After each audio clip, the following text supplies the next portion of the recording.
Hi, my name is Anne McLaughlin, and I'm going to be presenting 3 leaders and their leadership styles. For my first slide, I have selected Anna Wintour as my first prominent leader. Anna Wintour, if you do not know, she's a very well-known leader in the fashion industry. She's prominently known for not only her iconic sunglasses and bob haircut, which you may see presented in a lot of different fashion magazines and in pop culture, but she's also was the ex-editor-in-chief at American Vogue. She worked through the 80s, the 90s, and the early 2000s. There was a famous book that was turned into a very famous film, Devil Wears Prada, that was written supposedly about her, and she is also the current Global Chief Content Officer and Artistic Director at Condé Nast. Condé Nast is a global mass media company, and it works with several industries, including and prominently for fashion. For the leadership style that I have selected for Anna Wintour, I did participative or slash democratic. And this is mainly due to the article that I found was from someone who took her online course for leaders, and it went through kind of her own teachings. I have a quote written down below. Anna emphasizes the importance of assembling a strong and diverse team. She believes in hiring team members who are self-reliant and have different perspectives, allowing for confident delegations and trust in her team. So I believe with that quote, as well as a few others that were presented in the article, it shows that she wants to have a very reliant team that she can give tasks to and have them complete. And she also emphasizes having a creative team, people who are able to do the work themselves, while she does have the final say and she's the overseer of any of the fashion and the final takes on magazine covers and so on. As far as ethical leadership, I believe Anna is an ethical leader. From the article I read, it seems that a lot of what she does is team-based, and I think that works really well. She does have a bit of a reputation, mainly put out because of the book written from Devil Wears Prada, and it can't for sure be stated that the book is about her, but a bunch of rumors and I would say some overall popular opinion outside of the people who know her and have worked under her is that she can be a bit of a dictatorship or authoritarian leader. I decided to go with more of the articles that stated the participative and democratic as they were from herself instead of outside sources. And so, with those in mind, I do believe she's an ethical leader. For my second prominent leader, I have chose Volodymyr Zelensky. He is the president of Ukraine. He was elected in 2019, and he is the current president as well. That is due to the war happening in Ukraine. Therefore, they keep the president during war times. So he's been the president for the past 5, 6 years.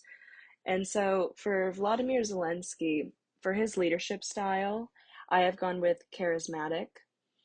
I went with charismatic leadership. I find most politicians tend to go for this type of leadership style. They have a good following from their people. And the quote that I put down below, "We are fighting for our freedom and for our lands," it has a very nationalistic feel to it, as a lot of leaders do have. And I believe that Vladimir, he has incited a lot of national pride in Ukrainians, and a lot of them really do look up to him and they see him as a military leader during this wartime for them, and as also just kind of a hope for the end of the war, and really looking to him as someone that they truly do believe in, which falls under the charismatic leadership.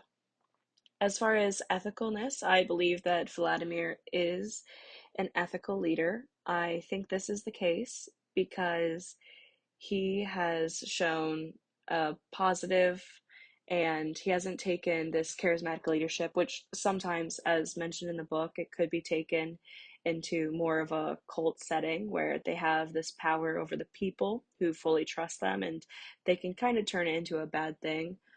However, even from an outsider's perspective, as I am not Ukrainian or have any family that is, I think what he's doing is very good because the time that they're in right now, they need someone to be a positive face and someone they can look up to. And so I do believe he is an ethical leader.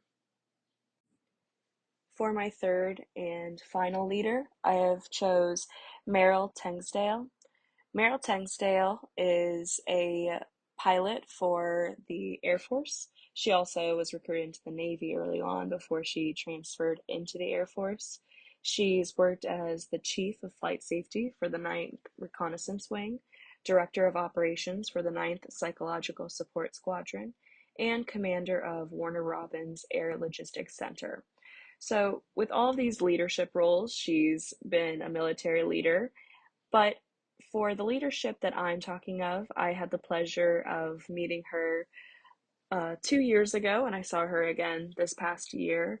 And she works a lot with kids as she has retired now. She has 3 kids herself, and she works as a volunteer for a few different camps where they do athletics. And she works more so in a leadership role as someone to look up to. She gives talks for women, for people of color, and women of color, and she acts as a role model for these people. She also has an excellent book, which I do recommend, written by her about her journey as a pilot, and she very much well known, and you can see in the photo that I have put here, she's known as one of the few women and only Black women to have ever flown the U-2. And for her leadership style, I have chose transformational. For all of her speeches that she does and the books she's written and the work she does with kids, she acts as a role model and someone to look up to who has paved the way for many people. And she's a very inspirational leader and is constantly challenging her own self and taking other people and telling them they can do it too. And so for ethical leadership, I would definitely say she's an ethical leader. She is very supportive of everyone around her and has a good presence on social media and across the aviation industry. And she is always showing up at events and being there as a supporter, but also always working on herself. So I believe she is an ethical leader.